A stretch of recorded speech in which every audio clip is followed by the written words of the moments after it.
Hello my dear friends, कैसे हैं सभी। आई होप सभी अच्छे हैं। स्वागत है आपका जियो ऑनलाइन कोचिंग क्लासेस में। देखिए, हमारा पिछले जो 3-4 जो वीडियो थी वो शब्द से रिलेटेड थी। शब्द के भेद कितने हैं, तो हमने शब्द का टॉपिक किया था। उसके 4 तरह से भेद थे, 4 के भी अलग अलग पार्ट्स थे। तो देखिए, शब्दों से मिलकर क्या बनता है।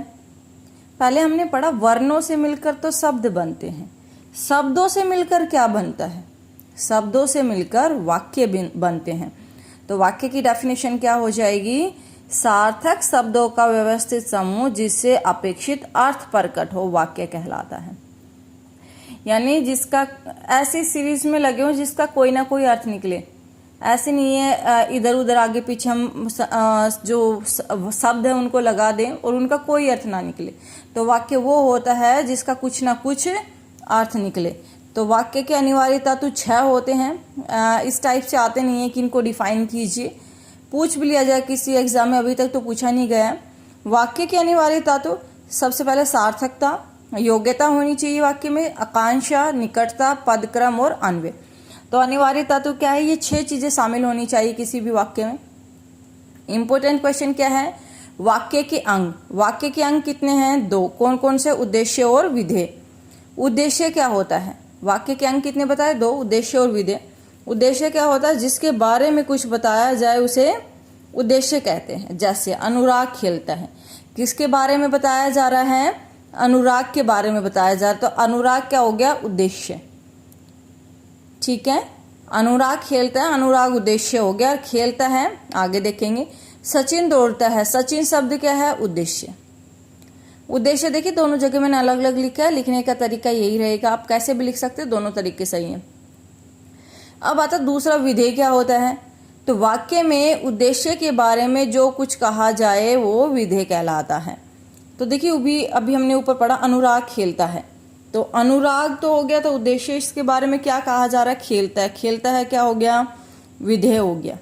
ठीक है, तो परिश्रम करने वाला व्यक्ति सदा सफल होता है। भाई किसके बारे में बताया जा रहा है, परिश्रम करने वाले व्यक्ति के बारे में बताया जा रहा है। तो ये पीछे वाला जो बच गया ये क्या है, विधेय। यानी उद्देश्य के बारे में जो कुछ बताया जाए विधेय कहलाता है। आई होप आपको समझ में आ रहा है। वाक्य के भेद 2 तरह से करेंगे, अर्थ के आधार पर और रचना के आधार पर। इंपॉर्टेंट बनता है, वाक्य से एक क्वेश्चन आता ही है हर एग्जाम में लगभग। अर्थ के आधार पर कितने प्रकार होते हैं, 8 भेद होते हैं, और रचना के आधार पर 3 भेद होते हैं। तो सबसे पहले हम पढ़ेंगे अर्थ के आधार पर जो है वाक्य के भेद कितने होते हैं। तो अर्थ के आधार पर सबसे पहला विधानवाचक। विधानवाचक तो क्या होगा, जिन वाक्यों में क्रिया के करने या होने की सूचना मिले उन्हें विधानवाचक वाक्य कहते हैं। यानी क्रिया हो रही है या होने की सूचना मिले तो क्या कहलाता है, विधानवाचक। जैसे वर्षा हो रही है, राम पढ़ रहा है। ठीक है, क्या हो रहा है, हमें सूचना मिल रही है इनके बारे में। यानी वर्षा हो रही है, राम पढ़ रहा है, कुछ ना कुछ हमें क्या कर रहा है, क्रिया के करने वाले का या होने की सूचना का बोध हो रहा है। निषेध, निषेध का मतलब होता है मनाही। जिस सेंटेंस में आपको, जिस वाक्य में नहीं जैसे शब्द की सेंस आ जाए, जरूरी नहीं है उसमें नहीं लिखा हो, लेकिन नहीं जैसे सेंस आनी चाहिए। जैसे जिन वाक्यों से कार्य न होने का भाव प्रकट होता है। एग्जाम्पल आता है, तुम मत लिखो। अब इसमें नहीं वर्ड तो नहीं लिखा हुआ, लेकिन क्या लिखा हुआ है, तुम मत लिखो। तो मना किया जा रहा, नहीं की सेंस आ रही है, तो कौन सा हो जाएगा, निषेधवाचक। मैंने खाना नहीं खाया, तो नहीं वर्ड आया हुआ है, तो आप डेफिनेटली पहचान लेंगे निषेधवाचक है। आज्ञावाचक, जिन वाक्यों से आज्ञा, प्रार्थना, उपदेश आदि का ज्ञान होता है। यानी क्या किया जाए, आज्ञा दी जाए, किसी से प्रार्थना की जाए या किसी को उपदेश दिया जाए। जैसे बाजार जाकर फल ले आओ, ये क्या है, आज्ञा। मोहन तुम बैठकर पढ़ो, तो ये क्या है, ये आज्ञा है, उपदेश है। ठीक है, तो ये क्या कहलाते हैं, आज्ञावाचक कहलाते हैं। प्रश्नवाचक, जिन वाक्यों से प्रश्न पूछने का ज्ञान होता है उन्हें क्या कहा जाता है, प्रश्नवाचक। प्रश्न आपको भी अच्छी तरह पता है, सर्वनाम का भी भेद जब हमने पढ़ा उसमें भी प्रश्नवाचक था, जिसके लास्ट में क्वेश्चन मार्क आ जाए। रमेश कहाँ जाएगा, तुम क्या पढ़ रहे हो।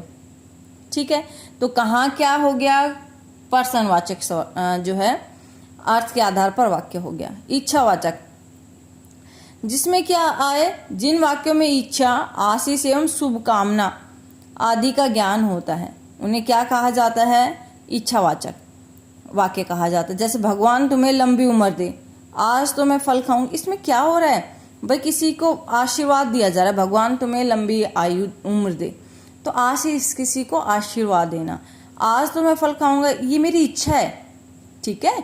जिसमें आशीष, इच्छा या शुभकामना को दर्शाया जाए वो इच्छावाचक कहलाता है। संदेहवाचक, जिन वाक्यों में संदेह या जो संभावना होती है उनका बोध होता है वो क्या कहलाते हैं, संदेहवाचक। जैसे शायद शाम को वर्षा हो सकता है रमेश आ जाए। देखिए कंफर्म नहीं है, क्या हो गया कि जिन वाक्यों में संदेह या संभावना, शायद शाम को वर्षा हो जाए, शायद वर्षा हो जाए, कंफर्म नहीं है ना, सिर्फ संभावनाएं लगाई जाती है, हो सकता है राजेश आ जाए, ठीक है, तो इनमें क्या है, संदेह और संभावना।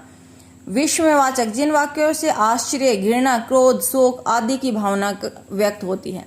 विस्मयवाचक यानी जिसमें किसका निशान आ जाए, पीछे आपने उसमें भी पढ़ा था, विस्मयवाचक जो है जब हमने किया था ये अर्थ के जो सबसे लास्ट में हमने किया था शब्द के भेद जो है, उसमें विस्मयवाचक भी किया था। जो अवयव शब्द जो होते हैं, अविकारी जो शब्द होते हैं, तो उसमें विस्मयवाचक यानी जिसमें आपको एक्सक्लेमेशन सिंबल यानी विस्मयवाचक सिंबल जो दिख जाए, जैसे वाह कितना सुंदर दृश्य है, शाबाश तुमने अच्छा काम किया, तो ये क्या है, विस्मयवाचक।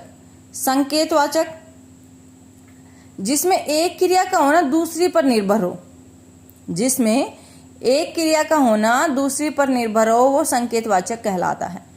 जैसे यदि परिश्रम करोगे तो अवश्य सफल होगे, तो जब वर्ड आ जाए ना, तो जो जोड़ने का काम करता है वो संकेतवाचक में करता है। भाई अगर पिताजी आते तो अच्छा होता, अगर वर्षा होती तो फसल भी अच्छी होती, वर्षा होती तो ही फसल अच्छी होती, तो क्या किया जा रहा है इसमें जो संकेतवाचक, एक क्रिया का होना दूसरी पर निर्भर है, तो जो शब्द वो आ जाए तो वो कौन सा है, संकेतवाचक। रचना के आधार पर वाक्य के कितने भेद है, 3, सरल वाक्य, संयुक्त वाक्य और मिश्र वाक्य। सरल वाक्य जिसमें क्या हो, जिन वाक्यों में केवल एक ही उद्देश्य और एक ही विधेय हो उन्हें सरल वाक्य कहते हैं। जैसे शिल्पी पत्र लिखती है, मुकेश पढ़ता है। शिल्पी उद्देश्य हो गया, क्या करती है, पत्र लिखती है, ये क्या हो गया, विधेय। मुकेश पढ़ता है, मुकेश क्या है, उद्देश्य, और इसके बारे में क्या बताया जा रहा है, पढ़ता है, तो ये क्या हो गया, विधेय हो गया। तो जिसमें एक उद्देश्य और एक विधेय हो वो क्या कहलाता है, सरल वाक्य कहलाता है। संयुक्त वाक्य, सरल वाक्य यानी जिसमें क्या हो, 2 सरल वाक्य, जिन वाक्यों में 2 या 2 से अधिक सरल वाक्य योजकों से जुड़े हुए हों क्या कहलाते हैं, संयुक्त वाक्य कहलाते हैं। जैसे पहचान कैसे करेंगे, जिन वाक्यों के बीच में निम्न योजक चिन्ह आ जाए जो संयुक्त वाक्य होगा, जैसे और, एवं, तथा, या, अथवा, इसलिए, अतः, फिर भी, नहीं, तो, किंतु, परंतु, लेकिन, पर आदि, ये सभी क्या है, ये पहचान है, ये शब्द याद कर लेना, अच्छे से अपने नोटबुक में लिख लेना। ये शब्द आ जाए तो कौन सा है, संयुक्त वाक्य। वह सुबह गया और शाम को लौटा है, और जो शब्द है, प्रिय बोलो पर सत्य नहीं, तो और पर जो शब्द है वो किसका काम कर रहे हैं, संयुक्त वाक्य का। मिश्रित वाक्य क्या होता है, जिसमें एक प्रधान वाक्य होता है, उपवाक्य, और दूसरा उस पर आश्रित उपवाक्य होता है। यानी जिन वाक्यों में एक प्रधान उपवाक्य हो और दूसरा उस पर आश्रित उपवाक्य हो, मिश्र वाक्य कहलाता है। अब इनके भी शब्द देख लेना, कि, जो, क्योंकि, जितना आएगा उसके साथ उतना, जैसा वैसा, जैसा देश वैसा भेष, जब तब, जहां वहां, जिधर उधर, अगर यदि, तो अगर यदि आएगा तो से जुड़ेगा, यद्यपि, तथापि आदि से क्या है, मिश्रित। यदि परिश्रम करोगे तो सफल हो जाओगे, अभी आपने पीछे भी देखा, अभी आपने यहाँ पर भी पढ़ा, यानी पीछे की हम बात करते हैं, यदि परिश्रम करोगे तो अवश्य सफल हो जाओगे, वो कौन सा है, संकेतवाचक है, ठीक है। अगर ऑप्शन में आएगा या तो ये 3 ऑप्शन में आएगा, अर्थ के आधार पर आएगा या रचना के आधार पर आएगा।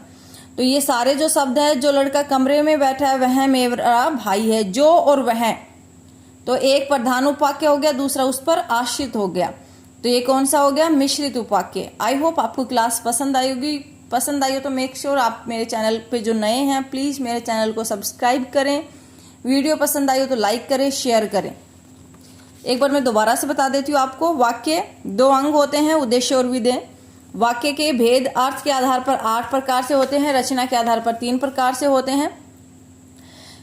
तो ये आप ये अच्छे से इनके एग्जाम्पल राइट डाउन कर सकते हैं। अगर कोई भी जहाँ पर भी आपको प्रॉब्लम होती है तो आप मुझसे पूछ सकते हैं। मिलते हैं नेक्स्ट क्लास में। Thank you.